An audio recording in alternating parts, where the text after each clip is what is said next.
రాముని వారము మాకేమి విచారము, స్వామి నీదే భారము, దాశరథే జీవాధారము. రాముని వారము మాకేమి విచారము, ఘోరాంధకారము సంసారము నిస్సారము. శ్రీరాములయవతారము మది చింతించుటే సారము, ఘోరాంధకారము సంసారము నిస్సారము. శ్రీరాములయవతారము మది చింతించుటే సారము, ఎంతెంతో విస్తారము ఆ వింతల పొయ్యారము. ఎంతో శృంగారము మా సీతేశుని అవతారము, రాముని వారము మాకేమి విచారము. ప్రియాత్మ స్వరూపులారా, నిన్నటి రోజున సీతా సమేత శ్రీరామచంద్రుల వారిని ఎంతో భక్తిపూర్వకంగా ఆరాధించుకున్నాం. కళ్యాణ మహోత్సవాలు ప్రతి గ్రామం ప్రతి ఇంటి ముందు చక్కగా ఆ పరంధాముని అందరం కూడా సేవించుకొని ఆనందించాం. రామాయణము రాముని యొక్క మార్గం, రాముడు ఏ మార్గంలో పయనించాడో జాతి యావత్తు ఆ మార్గంలో పయనించడమే శ్రీరామ రక్ష జగద్రక్ష అని చెప్పని అంటారు. రాముడు మనకు చక్కటి ఒక ధార్మిక మార్గాన్ని అందించాడు. మన జీవన విధానంలో రెండుంటాయి, ప్రవృత్తి మార్గము నివృత్తి మార్గము అనేటువంటి.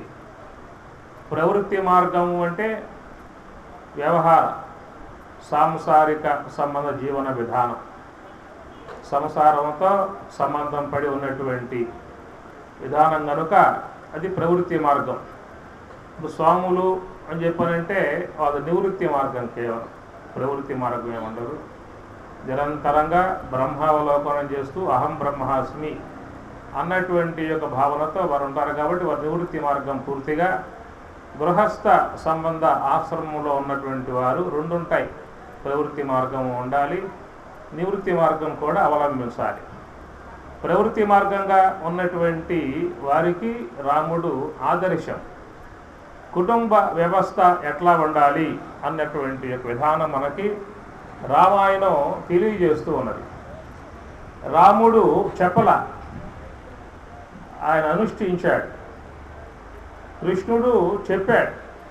అది భగవద్గీతగా మనం పారాయణం చేసుకుంటున్నాం, అర్థాన్ని అర్థం చేసుకుంటూ ఉన్నాం, అనుష్ఠిస్తూ ఉన్నాం.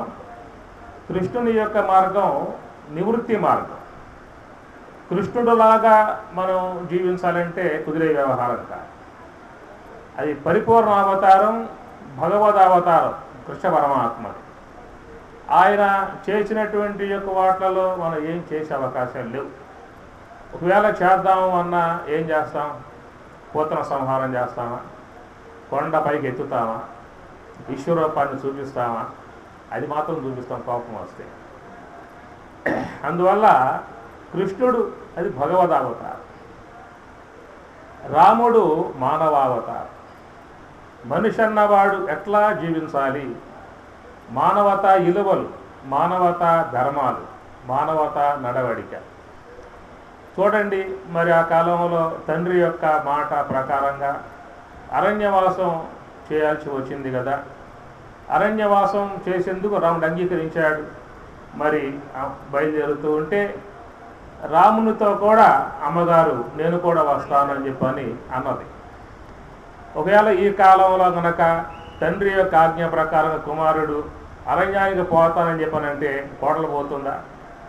నువ్వు పోయి రాయి, నువ్వు పోయి పాలు అంటే భార్యాభర్తలలో ఒక అన్యోన్య దాంపత్య విధానాన్ని చూపించటం. మరి తండ్రి మాటను అంత వయసులో కూడా ఆయన గౌరవించాడు. ఈనాటి కాలంలో చిన్నపిల్లలే తండ్రి మాట తల్లి మాట వినటం లేదు. కాబట్టి పెద్దల మాటలు విన్నట్లయితే పిల్లలు బాగుపడతారు అనేటువంటి ఒక మంచి మార్గం. చూడండి. మరి అన్నయ్య అరణ్యవాసానికి వెళ్ళినప్పుడు తమ్ముడు సింహాసనం ఎక్కాడా? బతిమలాడాడు, అన్నయ్య మా అమ్మ అజ్ఞానంతో ఆ విధంగా కోరికలు కోరింది, నువ్వు అరణ్యవాసం చేయటం ధర్మం కాదు, నువ్వు వచ్చి రాజ్య పరిపాలన చేయాలి, మీ అందరం కూడా మీ సేవలో ఉంటామని చెప్పని భరతుడు బతిమలాడాడు. రాముడు రాను అన్నప్పుడు రాముని యొక్క పాదుకలు పట్టుకు వచ్చి పాదుకలకు పట్టాభిషేకం చేసి ఆయన ఎడంగా కూర్చున్నాడు. ఇప్పటి కాలంలో అయితే చూసినట్లయితే ఒక అన్నదమ్ములలో ఉన్నటువంటి ఒక పెద్ద చిన్న గౌరవించే విధానం, భార్యాభర్తలలో ఒక అన్యోన్యత, తల్లిదండ్రుల యొక్క మాట వినటంలో పుత్రుడి యొక్క యోగ్యత, ఇవన్నీ కూడా ఏంటంటే ఒక సామాజిక ప్రవృత్తి యొక్క మార్గం, ధార్మిక మార్గం. ఆ విధంగా నడుచుకున్నట్లయితే ప్రతి గృహము కూడా మరి చక్కగా ప్రశాంతంగా ఆనందంగా సుఖజీవనంగా చేసుకునే అవకాశం ఏర్పడుతుంది. కాబట్టి ఒక ప్రవృత్తి మార్గంలో ఒక ధార్మిక విధానాన్ని మనకి రాముడు చూపించాడు. ఇక కృష్ణ పరమాత్మ అవతారంలో ఆయన మనకు ఒక దివ్యత్వాన్ని చూపించాడు, ఈశ్వరూపాన్ని చూపించాడు, భగవద్గీతను బోధించాడు, జ్ఞాన మార్గాన్ని బోధించాడు, నివృత్తి మార్గము అని చెప్పి అంటారు. మానవునికి రెండు జీవించే విధానాలు ఉన్నాయి, ప్రవృత్తి మార్గము, నివృత్తి మార్గం. ఇతర జీవులకు ఆ మార్గాలు లేవు. ఈ విశ్వంలో ఉన్నటువంటి జీవ సముదాయం ఉన్నది కదా, 83,999,999 అంటారు. 83,99,999 అవి నివృత్తి మార్గంలో పోయే అవకాశాలు ఏమైనా ఉన్నాయా? పొద్దున్నే లేచి స్నానం చేసుకుని బొట్టు పెట్టుకుని పద్మాసనం వేసుకుని ధ్యానం చేసే విధానంగా చేస్తున్నాయా? మీ ఇంట్లో కుక్కలు ఉంటాయి, పశువులు ఉంటాయి, అనేక జీవులు ఉంటాయి కదా. ఏ పూటైనా లెగవగా స్నానం చేయగా బొట్టు పెట్టుకొనగా ధ్యానం చేయగా చూశారా? మనకొంత అవకాశం, పొద్దున్న లెగవచ్చు, చక్కగా ధ్యానం చేయవచ్చు, జపం చేయవచ్చు, యజ్ఞం చేయవచ్చు, పుణ్యాన్ని సంపాదించుకోవచ్చు. ఇట్లాగా అన్ని విధాల మరి మానవునికి పుణ్యాన్ని కానీ జ్ఞానాన్ని కానీ సంపాదించుకునే అవకాశము పరమాత్మ ఇచ్చాడు. ఒకవేళ పాపం సంపాదించుకోవాలని చెప్పి అనుకున్నా కూడా అది. అందువల్ల ఈ పాపం కానీ పుణ్యం కానీ జ్ఞానం కానీ ఇవన్నీ కూడా మానవ దేహం గల ప్రాణికి అవకాశము ఇతర ఏ ప్రాణులకు లేవు. ఆ జీవులలో వాటికి ప్రకృతి ద్వారా ఏ స్వభావం అయితే వస్తుందో ఆ స్వభావాన్ని జీవిస్తాయి, ఆ స్వభావంతో దేహం సాధిస్తాయి.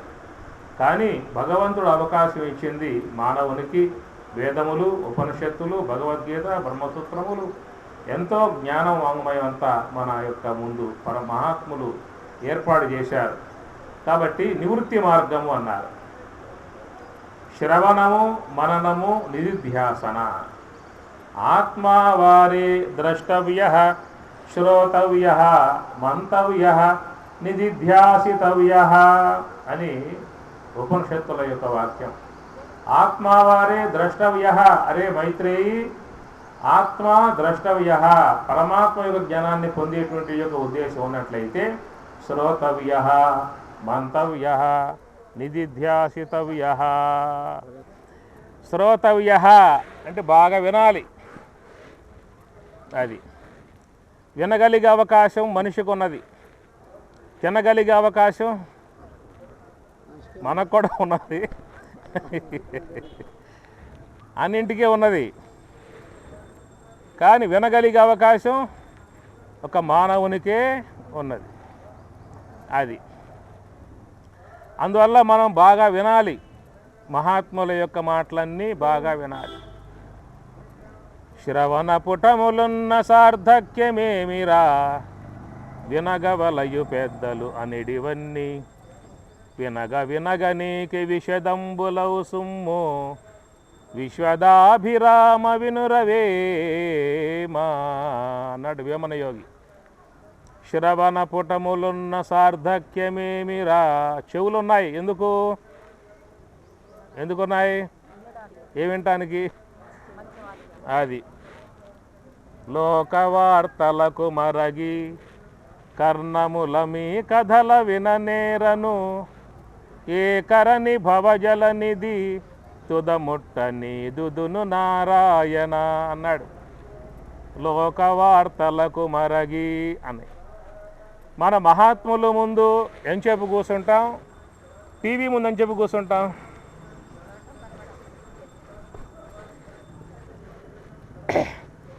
ఉపన్యాసం ఇంక అయిపోలేదే, శాంతిమతం చెప్పలేదే అని మనకి లోపల ఆరాటం.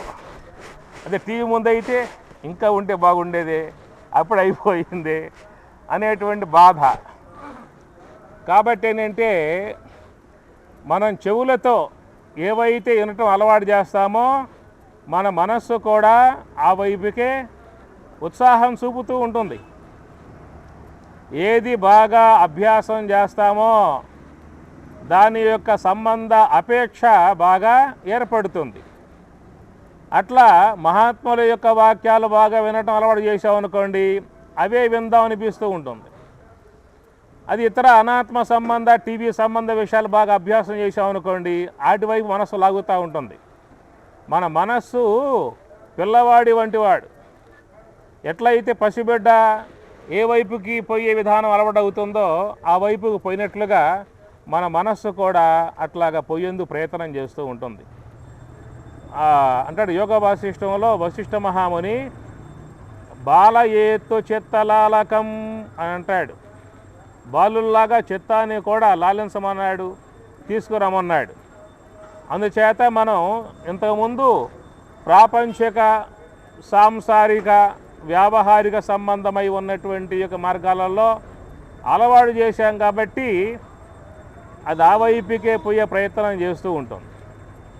ఆ యొక్క మార్గం మనం తప్పించేం చేయాలని చెప్పనంటే నివృత్తి మార్గంలో పోయే విధానాన్ని మనం అలవాటు చేయాలి బాగా. అందుచేత శ్రవణ పుటములున్న సార్థక్యమేమిరా వినగవలయు పెద్దలు అనేటివన్నీ అంటాడా వేమన యోగి. ఆ చెవులు ఎందుకున్నాయా అని చెప్పనంటే బాగా మహాత్ముల యొక్క వాక్యాలు వినాలి అన్నాడు. ఏ వినాలి అని చెప్పనంటే ప్రస్థానత్రయం అనగా నివృత్తి మార్గానికి హేతువుగా ఉన్నటువంటి ప్రస్థానత్రయం వినాలి. భగవద్గీత, ఉపనిషత్తులు, బ్రహ్మసూత్రాలు ప్రస్థానత్రయం అన్నారు. అనగా ప్రస్థానత్రయం, ప్రస్థానం మహాప్రస్థానం. జీవుడు యద్గత్వా ననివర్తంతే తత్ధామ పరమం మమ. యత్ గత్వా ఏ యొక్క ధామాన్ని పొందినట్లయితే తిరిగి మరల జీవుడు జన్మకు రాడో అలాంటి యొక్క ధామాన్ని పొందింపజేసేది మహాప్రస్థానం, ప్రస్థానత్రయం. అందుచేత జీవుణ్ణి ఉద్ధారకం చేయగలిగేటువంటివి ఇవి ఉపనిషత్తులు, భగవద్గీత, బ్రహ్మసూత్రాలు. రామాయణము, భారతము ఇవన్నీ ఏంటంటే సామాజిక విధానం. భారతం రాజ్యాంగ వ్యవహారం, నీతి విధానం దాంట్లో వస్తుంది. రామాయణం అంతా కూడా గృహస్థ జీవన విధానం, ప్రవృత్తి మార్గం యొక్క ధర్మ మార్గాన్ని బోధిస్తుంది. జీవుణ్ణి ఉద్ధారకం చేయగలిగేటువంటి విధానం ఉపనిషత్తులు. నివృత్తి మార్గాన్ని ప్రబోధింపజేసేటువంటివి ఉపనిషత్తులు. కాబట్టి ఉపనిషత్తుల యొక్క సారమే భగవద్గీత. ఇది శ్రీమద్భగవద్గీతాసు ఉపనిషత్సు అని చెప్పని అన్నారు. ఉపనిషత్తుల యొక్క సారమే భగవద్గీత అని చెప్పని అర్థం. కాబట్టి అందువల్ల మనం ఏమి వినాలి అని చెప్పనంటే ఉపనిషత్తులు బాగా అధ్యయనం చేయాలి. ఈశ, కేన, కట, ప్రశ్న, ముండ, మాండిక్య, ఐతరేయ, తైతరేయ, బృహదారణ్యక, చాందోగ్య, కైవల్య, స్కంద. మన శంకరానంద స్వామి గారు 5 ఉపనిషత్తులు పుస్తకం ప్రింట్ చేశారు, బాగా ఉన్నది. ఈశావాస్యోపనిషత్తు, స్కందోపనిషత్తు, కైవల్యోపనిషత్తులు చిన్న చిన్నవిగా బాగా ఉన్నాయి. పుస్తకం చాలా బాగా ఉంటుంది. అట్లా కొన్నైనా ఉపనిషత్తులు మనం కంఠస్థం చేయాలి. అర్థాన్ని అధ్యయనం చేయగలిగితే మంచి మార్గాన్ని ప్రబోధింపజేస్తూ ఉన్నాయి. కాబట్టి మనం వినాలి అని చెప్పన్నప్పుడు ఏ వినాలి అని చెప్పనంటే మహాత్ముల వద్ద ఉపనిషత్తులు బాగా అధ్యయనం చేయాలి. ఈశావాస్యం ఇదం సర్వం యత్కించ జగత్యాం జగత్తు తేన త్యక్తేన భుంజీథ మాగృదః కశ్యచిత్ ధనం. ఒక మంత్రం అద్భుతంగా ఉంటుంది ఈశావాస్యంలో. తొలి మంత్రం, ఈశావాస్యం మొత్తం 18 మంత్రాలు, భగవద్గీత 18 అధ్యాయాలు. ఈశావాస్యం ఇదం సర్వం అంటాడు. ఉపనిషత్తుల్లో వచ్చేటువంటి యొక్క బోధ ఎట్లా ఉంటుంది అని చెప్పానంటే ఏం చెప్పాడు? ఈశా ఆవాస్యం ఇదం సర్వం. ఈ నామరూపాత్మకమై గోచరించేటువంటి యొక్క విశ్వమంతా కూడా ఈశ్వరుని చేత ఆవాస్యమై ఉన్నది, ఈశ్వరుని ద్వారా వ్యాపకమై ఉన్నది. ఆ భగవంతుడే నామరూపాత్మకముగా విశ్వాకారముగా భాషిస్తూ ఉన్నాడు. అంతే. నిరాకారమై నిర్వికారమై స్వప్రకాశమై చేతనాత్మికమై నామరూపరహితమై సర్వాధారమై సచిదానందమై ఉన్నటువంటి ఒక భగవంతుడే, నిరాకారమై ఉన్న భగవంతుడే సాకార ఆకారముగా భాషిస్తూ ఉన్నాడు అని అర్థం. ఈశావాస్యం ఇదం సర్వం యత్ కించ జగత్యాం జగత్తు, యత్ కించ జగత్యాం జగత్తు అన్నారు. గమనించండి మంత్రాలు ఎట్లా ఉంటాయో. యత్ కించ, ఈ విశ్వంలో కించత్ అంటే చాలా సూక్ష్మం, అణువు అని చెప్పనండి. అంతకంటే తక్కువ భాగం కించిత్ అవుతుంది. పరమాణువు అనండి, ఇంకా తక్కువగా ఉన్నదాన్ని కించిత్ అంటారు. పరమాణువులు ఏమున్నాయి? ఎలక్ట్రాన్, ప్రోటాన్, న్యూట్రాన్ అన్నారు. ఇంకా సూక్ష్మంగా ఉన్నాయా?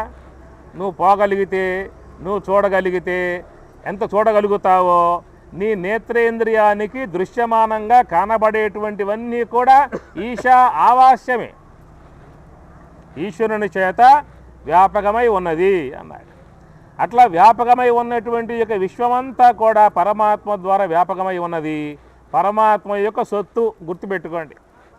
ఈ జగత్తంతా కూడా పరమాత్మ సొత్తు. ఈ విశ్వంలో మనం వచ్చాం, అతిథులుగా వచ్చాం. అతిథివిగా ఉండవచ్చు, తింటావా తినవచ్చు, వింటావా వినవచ్చు, చూస్తావా చూడవచ్చు. నాది అనుకుంటానికి అవకాశాలు ఉన్నాయా? లేవు. నాది అని ముద్ర వేసుకున్నావా అంటే ఏడవాల్సి వస్తుంది. ఎందుకంటే మనం ఉండంగా అవన్నా పోతాయి, అవన్నంగా మనమన్నా పోవాల్సి వస్తుంది. పోతున్నాయో అని ఏడవాల్సి వస్తుంది, పోతున్నామో అని ఏడవాల్సి వస్తుంది. పోక తప్పదుగా. యత్కించ జగత్యాం జగత్తు. జగత్ అంటే ఏమిటి? జా అంటే పుట్టుట, గత్ అంటే పోవటం. పరిణామశీలమై ఉన్నటువంటి యొక్క వస్తువు జగత్తు. ప్రవాహ రూపంగా పోతూ ఉంటుంది. అలాగా పోయేటువంటి యొక్క పరిణామ వస్తువుల్లో ఈ దేహం కూడా పరిణామ వస్తువే. చిన్నప్పుడు ఎంత ఉన్నది? చాలా చిన్నదిగా ఉన్నది. తర్వాత బాల్యము, యవ్వనము, వృద్ధాప్యం, 3 నాళ్ళ ముచ్చట. ఏమి? బాల్యం ఒక ముచ్చట, యవ్వనం ఒక ముచ్చట, వృద్ధాప్యం ఇంకొక ముచ్చట, 3 నాళ్ళ ముచ్చట అని చెప్పని అంటారు. ఈ మాట ఎందుకు అడారే కానీ, కాబట్టి మానవ జీవితం అని చెప్పనంటే 3 నాళ్ళ ముచ్చట. ఇప్పుడు బాల్యం ఉందనుకోండి, బాల్యం ఒక ముచ్చట. ఎవరికి ముచ్చట? వాడిక, ఇంట్లో వాళ్ళకి, అమ్మ, నాన్న, తాత, నానమ్మ, వాళ్ళకు ముచ్చట. చిన్న బిడ్డ జీవితం వాళ్ళకు ముచ్చట. యవ్వనం వాడికి ముచ్చట. ఎందువల్ల? వయసు వస్తుంది, ఇంద్రియ వికాసం వస్తుంది కాబట్టి సగ్గా బెల్ఫాండ్ ఫ్యాంట్ వేస్తాడు, జోడి పెడతాడు, వాచ్ పెడతాడు, డబ్బులన్నీ జేబులు వేసుకుంటాడు, జమ్మును పోతాడు, హైదరాబాద్ మొత్తం తిరుగుతూ ఉంటాడు. కాబట్టి యవ్వనం వాడికి ముచ్చట. మరి వృద్ధాప్యం ఎవరికి ముచ్చట? ఏవి? కళ్ళు పోయి, కాళ్ళు పోయి, చేతులు పోయి, జుట్టు పోయి, శక్తి లేక, నీరసం వచ్చి లేక కూర్చోలేక, సరే అదొక ముచ్చట అనుకుందాం. 4వ ముచ్చట లేదు, 3 నాళ్ళ ముచ్చటే. అందువల్ల మానవ జీవితం అశాశ్వతం అని చెప్పని అన్నారు. జాతస్య హి ధ్రువో మృత్యు ధ్రువం జన్మ మృతస్య చ. కాబట్టి విశ్వమంతా కూడా జగత్తు అంటే పరిణామశీలమైపోయేటువంటి యొక్క వస్తువు. విశ్వమంతా కూడా ఆ విశ్వంలో మనం వచ్చాం కాబట్టి తేన త్యక్తేన భుంజీత, అనుభవించు, ఎట్లాగో అని చెప్పనంటే నాది అన్న భావం పెట్టుకోమాక. ఇదంతా పరమాత్మ యొక్క సాకార దివ్య ఆకారం. భక్తులకు ఉండే భావం ఏంటంటే హరిమయము విశ్వమంతయు హరి విశ్వమయుండు సంశయము పని లేదా, హరిమయము కాని ద్రవ్యము పరమాణువు లేదు వంశ పావన వింటే విశ్వం విష్ణురుపషట్కార విశ్వం విష్ణు విశ్వం నారాయణం దేవమక్షరం పరమం పదం విశ్వత పరమా నిత్యం విశ్వం. అందువల్ల భక్తులై ఉన్నటువంటి వాళ్ళ యొక్క భావం ఏంటంటే విశ్వమంతా కూడా పరమాత్మ యొక్క దివ్య మహత్తు, ఒక విభూతి అనేటువంటి యొక్క భావన మహాత్ములలో ఉంటుంది. అదే తత్వవేత్తలు బ్రహ్మవేత్తలు అయితే ఏమంటారు, సర్వం కల్విదం బ్రహ్మ అంటారు, లేదా బ్రహ్మ సత్యం జగన్మిథ్య అంటారు. జగత్తు లేదు, ఉన్నది బ్రహ్మమే అనేటువంటి యొక్క భావనగా సర్వాధిష్టాన భావంతో వాళ్ళు ఉంటారు. విద్యా వినయ సంపన్నే బ్రాహ్మణే గవిహస్తిని సునిశైవ శ్వపాకేచ పండితా సమదర్శన. సమ అంటే బ్రహ్మ, నిర్దోషం హి సమం బ్రహ్మ. అందువల్ల ఆ బ్రహ్మము యొక్క భావంతో మహాత్ములు తత్వవేత్తలు ఉంటారు.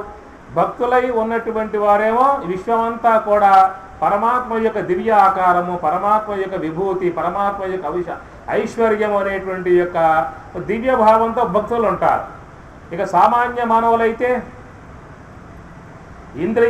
ఇంద్రియస్య అర్ధే రాగద్వేషౌ వ్యవస్థితౌ తయోః వశం నా ఆగచ్చేత్ తౌ హి యస్య పరిపంథినౌ అన్నాడు.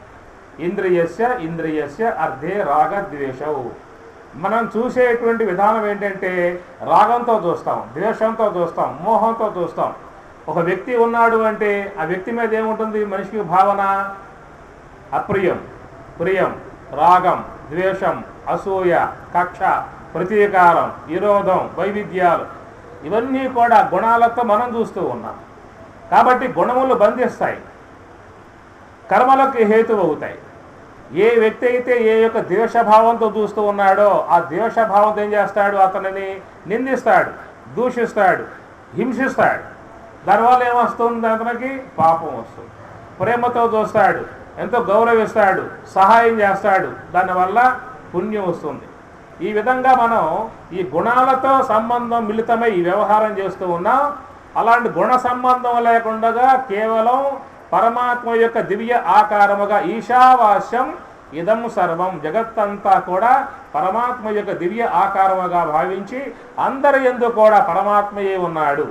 సర్వభూతస్థం ఆత్మానం సర్వభూతాని చ ఆత్మని సంపశ్యన్ ఆత్మయాగి అని చెప్పి అన్నట్లుగా సర్వభూతస్థం ఆత్మానం, ఆ విధంగా సర్వాత్మనా భావన కలిగి ఉండే విధానమేమో జ్ఞానులు, సర్వ విభూతి భావన కలిగి ఉండే విధానమేమో భక్తులు, ఈ రాగద్వేషాలతో వ్యవహరించేటువంటి విధానమేమో సామాన్యులు అని చెప్పేసి అని.